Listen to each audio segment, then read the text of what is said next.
What's up, guys? My name is Zack, and today I am driving a 1994 Ferrari 512 TR. Behind me is a 4.9-liter flat 12, and down below is a 5-speed manual transmission. Now, I am so excited to be driving this because this is my first ever Ferrari. It is also one of the most iconic Ferraris. Maybe not the most, but if you've ever played the game Outrun, you know these taillights tip to tail. And so, I am driving one here today. This might get emotional. This might get special. If you'd like to submit your own vehicle, you can head on over to my website, zackbrando.com/submit. Quick and easy submission form. You can also see all my videos early on Patreon. That's fine. The owner of this car belongs to E3 Storage in Atlanta, Georgia, a member-based DIY garage and storage facility. E3 members can work on their cars, use a lift, store their vehicle, or just hang out with other enthusiasts in a club atmosphere. E3 has locations all over the country, so please go check them out with the link in the description below. Let's get back to that 4.9-liter V12. Well, really flat 12.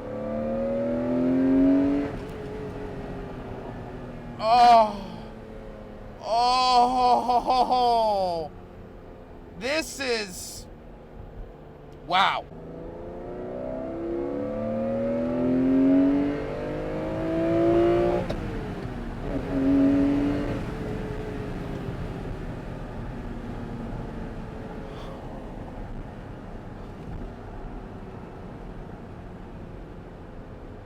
I actually have tears welling up. It's everything I've ever wanted. It's everything I ever wanted.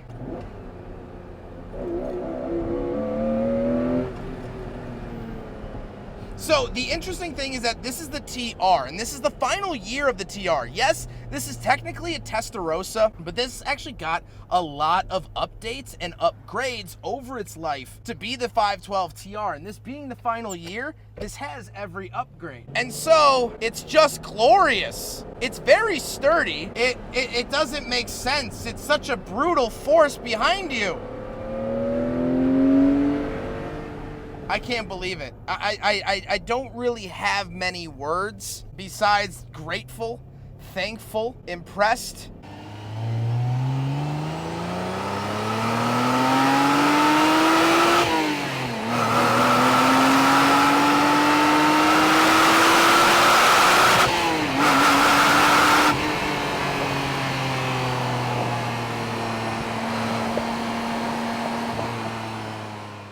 Like I said, Parado, it is a 5-speed manual. Now, a couple things to note here.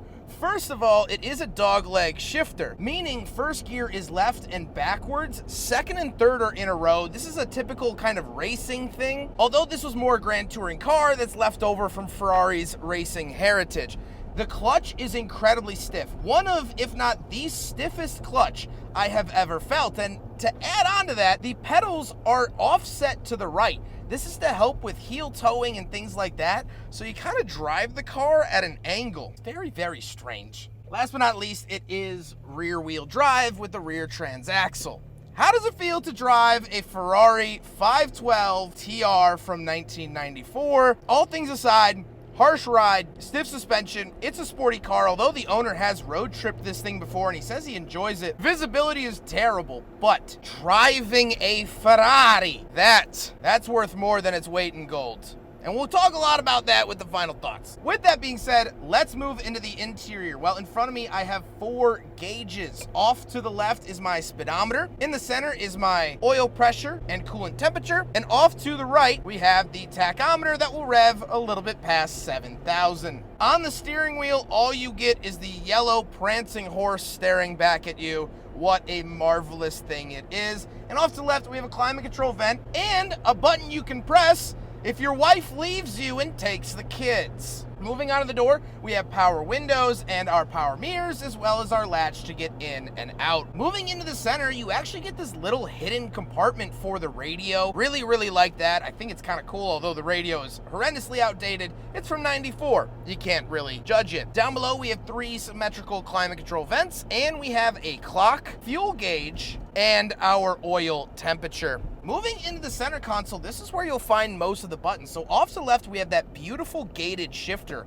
Honestly, I don't love the gated shifter all that much. It kind of almost adds complexity at times, and I don't know, I'm just not a huge fan of it. But off to the right and below, we do have the climate controls. Now, this does have working AC, but I still have the window open because I want to hear the flat 12. We do have an ashtray, of course. This is a leftover from the 80s. Cigarette lighter, hazard switch, and then we have this ominous button. This actually opens the automatic glove box. No cup holders, so the first Ferrari I've driven fails the big friggin' bottle test. Womp, womp, womp.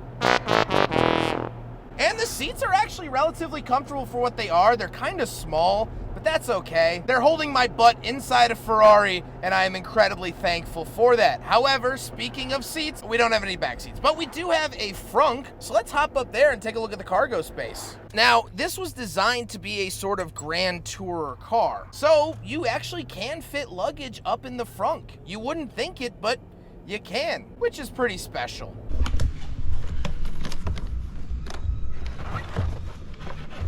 Oh, wow. Yeah.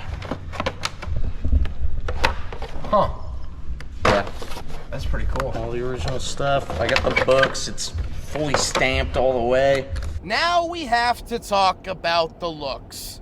Do I need to say anything? Do you really need to hear my voice throughout this segment? I don't think you do. This car is cartoonish. I told the owner, you know you own a Hot Wheels, right? The one thing I do want to point out, after we get done with this walk around, la-da-da-da-da, it's a Ferrari, it's in red, it has to be red. Tell a kid to draw a car and he's gonna color it red. The one thing that's interesting is that these side slats on the door are actually see-through. I never knew that, but very, very cool. With all of that being said, let's get on to my final thoughts. What do I think driving my first Ferrari, and at that, a 512 TR, the Testarossa, technically? Well, this car is good.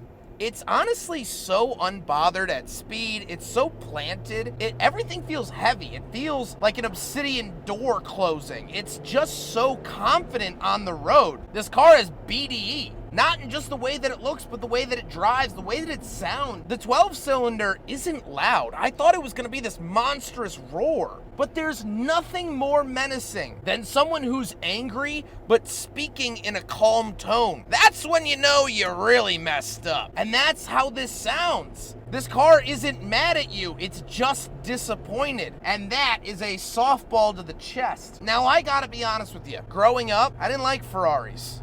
I didn't have the posters. I was a Lamborghini kid. Everything I did had a bull on it. I loved Lamborghinis. But I checked that love at the door. Getting behind the wheel of a Ferrari, and such an iconic one. You forget about your loyalties. You forget about everything I learned when I grew up. Seeing that yellow prancing horse staring back at you, there's nothing more special. Ferrari is a worldwide recognizable brand. From here to Timbuktu, everyone knows about Ferrari. And so to be driving one, driving this, you don't feel like the man of the hour. You don't feel like you're on top of a mountain. You feel like you're the king of the world. A mighty king.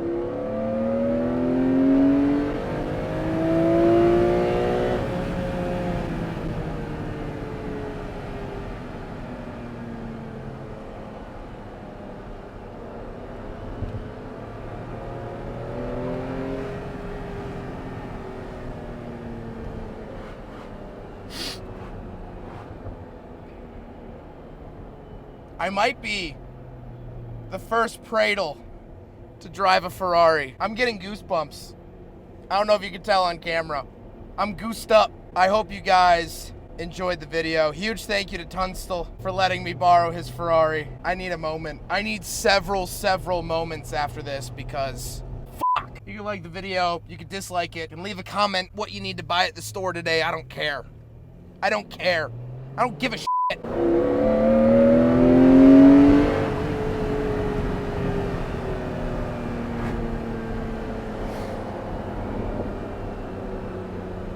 Farewell. Might be the last time you see me.